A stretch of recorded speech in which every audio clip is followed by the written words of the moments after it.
Yes. So let us start. The first topic is about the national monetization pipeline, which was recently announced. So here, in this context, what you have to understand is the attitude toward disinvestment has always been ambivalent in the country. So if you see, you can apply this topic even to ethics also, because disinvestment has been seen largely as an argument of selling off the government's family silver, right? But here, there's a kind of masterstroke which is done by the current national monetization pipeline, wherein they will not be selling off the assets. There is no change in ownership. So that's how it is different from disinvestment. Or the attitude towards disinvestment has always been ambivalent. Political parties have backed the idea when in power and opposed it when in opposition. So that's why we call it ambivalent. So this national monetization pipeline creates an elaborate scheme for the transfer of assets and lease rights through a myriad contractual agreements. So basically, they're trying to transfer the assets and lease them so that they come under some contractual obligation. They improve the assets, basically, utilization of assets which are currently lying underutilized or languishing. So most of the brownfield assets will either be farmed out under the, and just remember this is mostly brownfield assets. So it will be either farmed out under the toll operator transfer contracts or be covered by reimagined public-private partnership model. So since these concessions will extend over 50 to 60 years, because in general projects have to run for a longer term, so it'll have to run for such a long period. No one is convinced that the ownership of these will not change in perpetuity. Is the general apprehension, but as of now, let us came to the position that ownership is not changing. So it is an important committee which I can quote in conclusion that Vijay Kalkar committee, it submitted a report in 2015 listed suggestions to rework the PPP model. So PPP model has its inherent problems. So this has to be reworked. This is suggested by Vijay Kelkar committee. Said that it might be necessary to build some flexibility into the contracts, because the rigidity of the contract prevents other players, many private players, from entering such contracts, and that's been one of the reasons for the failures of private public-private partnership models in the country. So this was about national monetization pipeline. Some key points. So moving on, as we know that farm loan waiver, the demand keeps on rising as and when we see the cycles of booms and busts, debt cycle being. So it is an unhealthy practice, is what generally it has been acknowledged that farm loan waiver is an unhealthy practice. Why it is unhealthy practice? You can just conclude with this at three bullet points that such farm loan waivers generally don't reach the targeted sections. It is the small and marginal farmers who suffer the most, and even in terms of farm loan waivers also, they are not targeted properly, and the benefits don't reach them. So they largely benefit the underserving, right? Maybe the large farmers, that's how they benefit. And then it brings the union and state budgets under stress, because loan waiver is ultimately a moral hazard. So it brings the government's fiscal position into some kind of constraint, which restricts them from further spending on many social welfare measures. And then it also leads to increase in NPAs. So that's how the bank balance sheet also gets down. So the problem of moral hazard and happen. So these are three issues which you can talk about: large benefit underserving, bring the state budget under stress, and increase NPAs of the banks. So this is about a farm loan waiver. Moving on to the next topic is about divided between science and superstition. So always in a country where scientific temper is very low and we're trying to progress, there will always be some conflict within the tradition and certain modern elements. So science is a certain thing which has to be embraced to bring an element of rationality in whatever we do, whatever traditions we practice. So if you see, we must fight ignorance. Traditions which are born out of ignorance generally tend to have certain superstitious elements. So we have to fight ignorance with the genuine information. So information dissemination is the key. For example, if you have proper information circulation or circulating around you, then you can. It's obvious that you can end things such as vaccine hesitancy, right? So, but what the issue is, you will take for example rural India. So rural areas are often disconnected from information and awareness. It is, we can say that one of the last places where information or technology or any kind of diffusion takes place. It is the last. So rural areas are often disconnected from the information and awareness. And if you go in the section of rural India, it will be mainly women because of the patriarchal nature dominating in the rural areas, women, owing to their restricted mobility, are worse off, and they will have more misinformation. In fact, they'll not have any information. Whatever the information you get will be from the male head or some other local elites who generally have their own sense of personal interest in conveying whatever information they have. So there's mortal fear of vaccine. Because there's mortal fear of vaccine, the importance of effective implementation, dissemination, effective information dissemination. There's massive media campaigning. So this underlines the need for effective information dissemination, especially in rural and to target sections, so you can understand the source characteristics and as well as the message characteristics required to tackle such problems. So a massive media campaign, public messaging, and door-to-door awareness is very crucial. Door-to-door awareness drive helped address the concern of villages. Until then, tussle over science and spiritual superstition will continue in our country. It's a crucial component which can apply in ethics. I think so. We'll move on. So, climate change has seen an ally in terrorism in Afghanistan. Because if you see climate change as an ally of terrorism, why we're telling this is because climate change combined with political and social unrest is increasingly becoming a deciding factor.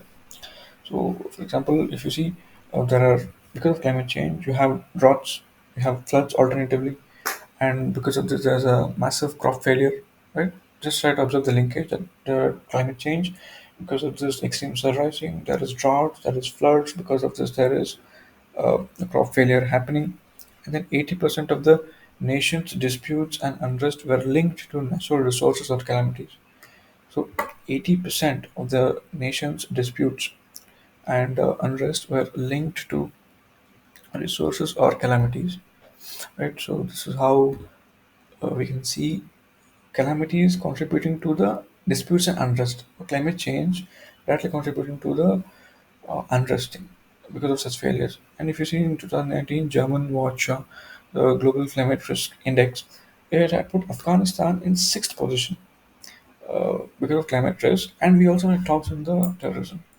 Sixth position globally as most impacted by climate change, right? And because of climate change, since it's most vulnerable for climate change, Taliban began inducting the farmers. So they try to induce farmers by growing poppy seeds, which is a part of the lucrative opium trade. Right? The failing monsoons and extreme weather events are already wreaking havoc on farming community and dependent sectors. Now, failing monsoons and extreme weather events are already wreaking havoc on the farming community and dependent sectors. This is one view, and provide to avoid providing extremists for like to avoid providing extremists a climate change foothold, India must focus on reducing the impact of environmental deterioration on key economic sectors uh, by providing some minimum relief, maybe in terms of some basic security cover, such things, and enabling greater climate change, adopting strategies on the other. So this fact to always keep in mind that climate change has a potential threat towards terrorism as an ally. So in Afghanistan, this has borne true in one sense. So moving on, the next article is about gender responsiveness in our laws. We know that we have plethora of laws, and none of them are gender neutral. So none of them, but most of them are patriarchal. They reflect the patriarchal mindset.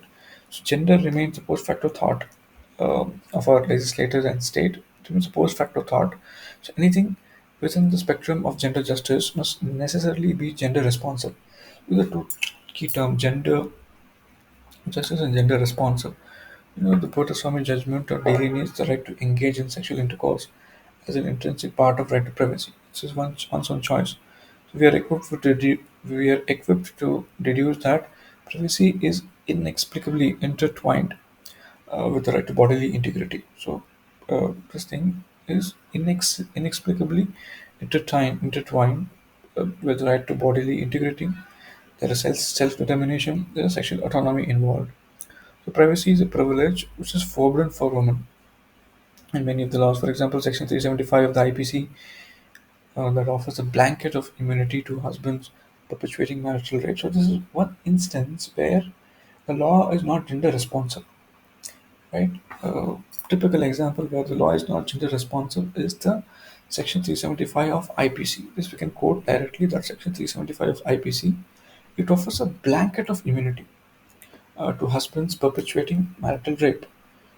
And right to life dwells on the right to live with dignity and liberty to choose for ourselves. What if what if any is the role of state in marriage between two consenting adults and the two consenting adults are there? What is the role of state there? Right? Article 38 recognizes the government as something which creates welfare for the people. So gender responsive and gender neutral are two different two parts of the spectrum of change, right? You have to move towards being gender responsive also.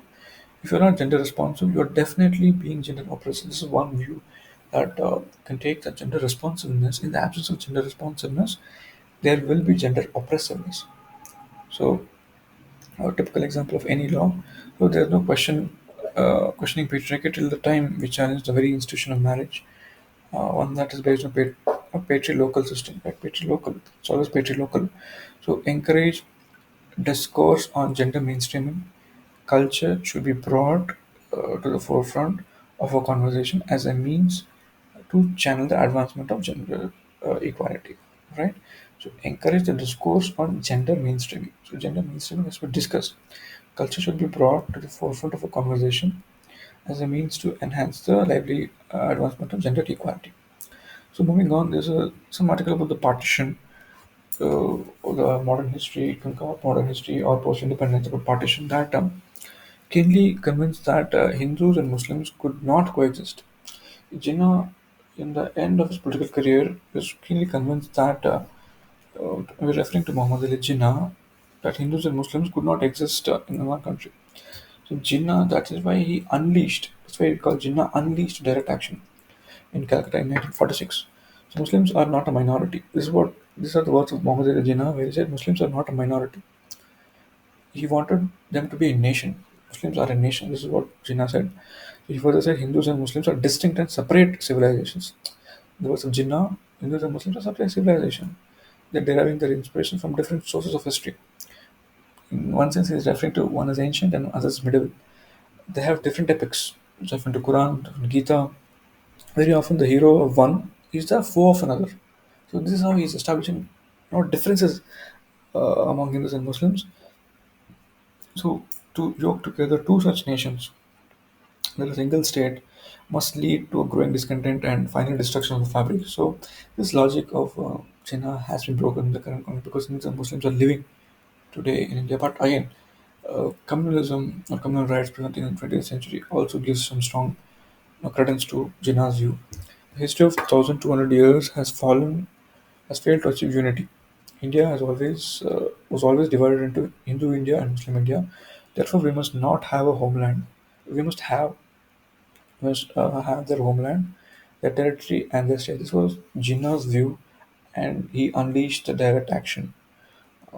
This is the horrors of partition, which he still remember. And Jinnah's view and how he portrayed Hindus and Muslims as antithetical to each other. So this is about partition and independence. Now moving on to child's play. This is a very interesting article on the impact of the pandemic having on children. For example, it is estimated that in the country only 24% of children have access to online learning. So, since only a small proportion of children have access to online learning, because of the inherent digital divide, regional divide, urban-rural divide, class divides, so only 24% of the children have access to online learning, and many children, because of not going to school, they've lost touch with language, they've lost touch with mathematics, and these skills simply because they've lost touch with schooling. Right? These are essential skills, foundational skills. If you see the new scheme launched, Nipun Bharat, this is also focusing on foundational literacy and numeracy. These are the parts. And job loss, what has happened is because of this job loss, it's causing many parents to shift their children from private schools to government schools.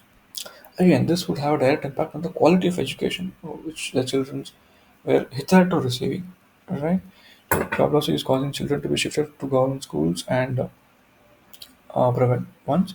The children also, if you see in this context, schools not only acted as places of providing education, but also providing essential source of food and nutritional security. So children face malnutrition for want of healthy diet. So there is a situation of malnutrition. We know that we rank very poorly in terms of Global Health and Global Hunger Index, we ranked 94th in the 2020 ranking. So child labor has also increased manifold because of this. Child labor has increased. The ills of child labor, child marriage, child trafficking, all these have increased. There's increasing risk of child marriages. Additional fear among parents of getting infected. This is an additional fear risk. Also, this entire thing of children being a vulnerable section has to be looked into, and all the issues have to be addressed accordingly. So moving on, it's about the skin-to-skin verdict general, which some high courts upheld. So skin-to-skin verdict, the POXO verdict. If skin-to-skin contact, if you see, if we have to make skin-to-skin contact as a necessary condition, as a sine qua non to attract the penalty or some kind of penal provisions under this act of POXO, an accused wearing gloves, goes scot-free. The general argument that skin-to-skin contact, if it is necessary, then all these people can get away with such dehumanizing acts. So ultimately, any law or any judges, they have to overcome their personal biases, their perceptions and misconceptions about what's right and wrong. This we have to overcome first. We would have certain personal biases, perceptions, and misconceptions about what's right and wrong. So gender bias is existing in our society. Because we are a patriarchal society, there is gender bias present. Right? Because of patriarchy, we have gender bias in our society. It's inherent. We have to overcome that bias. That is what an educated mind will do. So this is from misogynistic and patriarchal stereotypes that undermine the importance of women and deeming their existence and role in society. So because of patriarchal stereotypes, there are many demeaning aspects which are present, imposed on women. This has to be changed. So now moving on. One more aspect about women empowerment was the NDA exam, which was allowed women were allowed to take up the NDA exam. This was a logical step towards gender parity. Again, trying to strive towards gender parity in that context. So NDA exam was a logical step towards gender parity. The policy decision earlier was based on gender discrimination. Prime Minister announced in his independent speech also that girls would be granted admission in Sainik schools. Again, another area of reform needed. So gender parity and justice should become part of thinking and culture in the armed forces. Right? So gender parity and justice should become part of thinking and culture in the armed forces. Order on the NDA exam will require order itself is not enough, right? It requires administrative infrastructural changes. It needs new accommodation facilities have to be built, and training modules have to be altered. Right, this has to be laid down. The changes will have to be made not in the academy but at all levels of service after cadets join them on completion of their training. So this requires an entire change in the entire life cycle of the process. You can say that it's a logical step towards gender parity. We can conclude. So moving forward, in terms of judges, judicial vacancy is a bigger issue playing our country. So appoint judges to Supreme Court, High Court speedily. This is what the situation is. That you have to appoint judges to Supreme Court, High Court speedily. Right? So because of the shortage, so when you focus on shortage of judges have been more severe in High Courts and the lower judiciary compared to Supreme Court. So as of date, we are speaking, which is the 27th or 28th of August. There are 41% of vacant seats in 25 high courts. It's a very alarming situation, can be quoted that example. And moving forward, monetize for efficiency, not revenue. So monetization generally, one view is that you have to generate revenue because already the fiscal situation is constrained and they cannot further breach the fiscal deficit. So, but one view is you have to monetize for efficiency and not for revenue. So ownership of assets, we know that it will remain within the government. So that's why it is different from disinvestment or outright sale. The family silver is not being sold because ownership remains with the government. So this would somehow calm the tempers of the criticism that family silver is being sold. The government structures are generally not transparent. If you see generally, the government structures are not transparent. So experiences of countries such as Singapore, Australia that have gone down this path, not been happy, who've done this step already. So undervaluation. See what is the issue? Issue is at both the level. Fair realization of the market value, that is a core issue. And if there's undervaluation, there's always a complaint of corruption. Charges of corruption, they've taken some kickback because of under valuation. And if there's overvaluation, it may result in the deal not going through at all. There are two spectrums which solely focus that there's undervaluation, there's charges of corruption which attached to it, and there's overvaluation, and this may result in the deal not going through at all. So this is about it. And then moving on to the next topic is about the ongoing issue of incomes and quotas, the creamy layer and the economic criteria angle for reservation. The Supreme Court recently ruled that the economic criteria alone cannot be used to classify a member of a backward class as belonging to a creamy layer. So only economic criteria cannot be used. The backwardness was primarily related to inadequate social and educational advancement in the constitution. But economic criteria only can be used in the Inzer-Soni judgment of 1992. The concept of creamy layer, a term describing the well-off among the backward classes, was introduced.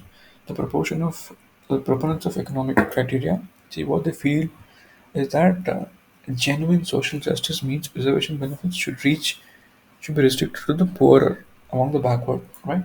So when you talk about economic criteria, here the argument is that the benefits, whatever you're giving for social justice, it should reach the poorest of the backward.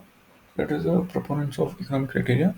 Court has found that Haryana criteria based on income alone was contrary to its own law that specifies creamy layer would be identified through social, economic, and other factors. Because in general, we have been historically identifying backwardness through social, through educational criteria. Creamy layer was an economic criteria also in that sense. So judicial discourse introduced the 50% ceiling in the Indraswamy case and the creamy layer concept as a constitutional limitation on reservation benefits. So now, if you see the 103rd latest development in this was the 103rd constitutional amendment by which 10% reservation to the economically weaker sections, again the economic criteria, has been introduced. So this has opened a Pandora's box in terms of reservation, the criteria for reservation. So economic criteria has been introduced. So moving forward, it's about monetizing assets again, monetizing the public assets. So if you see in this context, modernize the infrastructure. So modernize the infrastructure while ownership will remain with the government, this we already know. And converting the assets into economic value is important to boost revenue.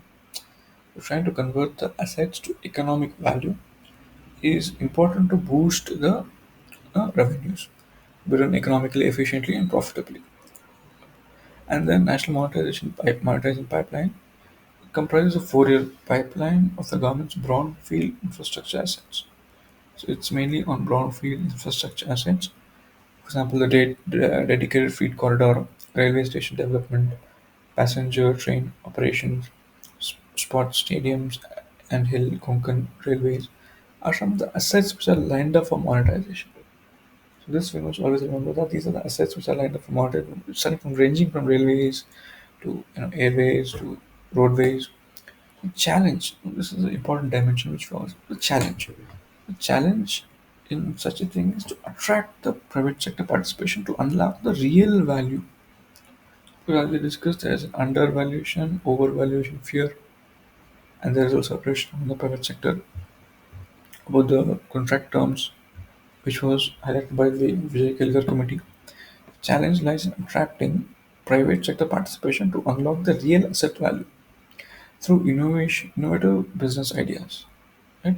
Emerging technologies and positive disruption. This will be the line of thought. This is a challenge to attract private sector participation so that you unlock the real value of the asset through innovative business ideas. That's why you need the private participation to get new ideas, to bring efficiency, to infuse the dynamism, not for funds, because funds government can anyways raise, right?